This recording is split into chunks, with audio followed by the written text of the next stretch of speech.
Good morning, everyone. Good morning, ladies. So glad to be with you this morning. Happy Monday to you.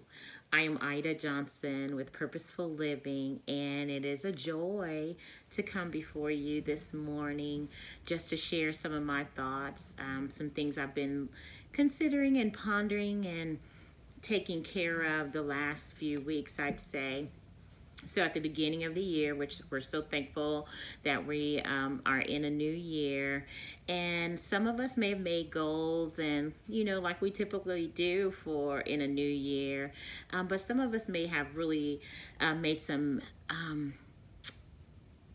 efforts to change internally, and that's some of the things that I have done. So, a lot of times we get on a health, if we haven't already maintained a good wellness walk, in the new year we start a new wellness walk, and we say we're going to take care of our bodies, we're going to work out, we're going to drink lots of water, we're going to eat right, we're going to get rest, which is hopefully things that we are working towards, because it is for our good to take care of our bodies.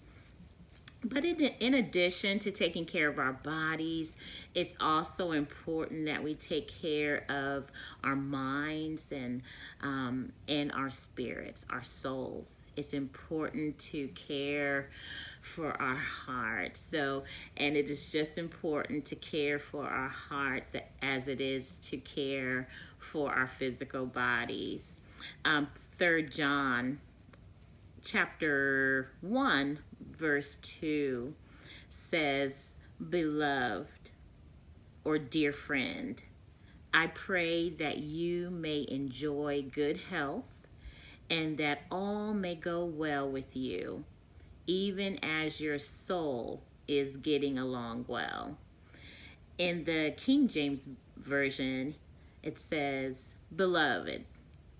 I love that word, beloved. I just love it. Beloved, I wish above all things that thou mayest prosper and be in health, even as your soul prospereth.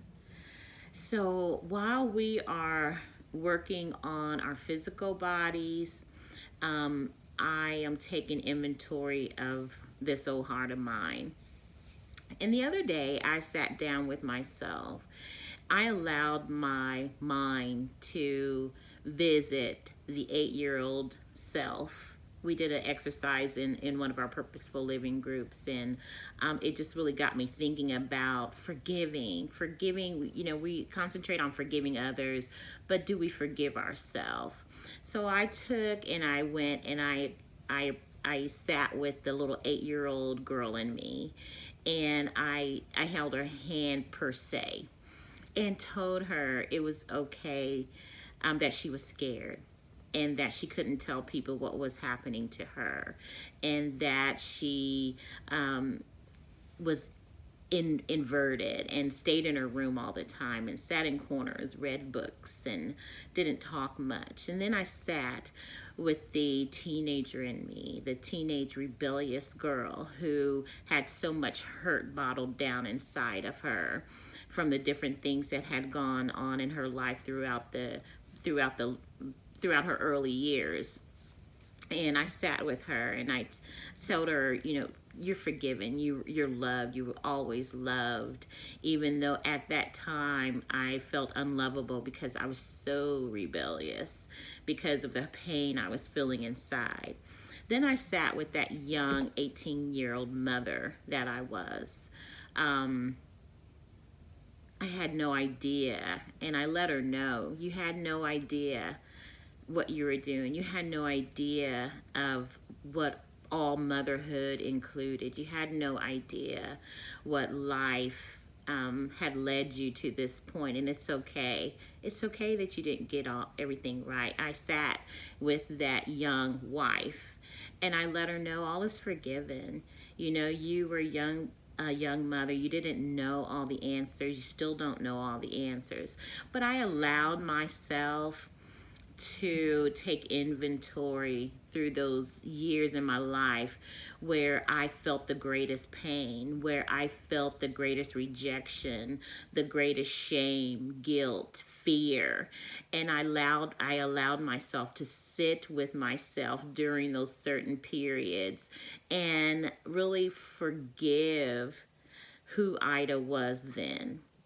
I can't say that I would change anything because all of those experiences have made me who I am today. And I've gained wisdom from it. But I allowed myself to forgive her and let her know that she was loved and embraced, and I felt the love of God just saying you were loved, Ida, during all of those seasons in your life when you didn't know what you were doing, or you didn't know what was being done to you, or you didn't, the times you didn't feel me but I was always there. I allowed myself that moment, and I tell you, it was so cleansing for my heart. It was so cleansing for my soul. And so as I continue to work on this physical body, it's important that I continue to work on this soul, because it's important that it is as healthy as this physical outward body that I have. So 3 John chapter 1 verse 2. Dear friend, beloved, I pray that you may enjoy good health and that all may go well with you, even as your soul is getting along well. So ladies, I pray that you will take good care of your bodies. Our bodies are a temple of the Lord, and that you'll take good care of your bodies as well as your soul, your heart.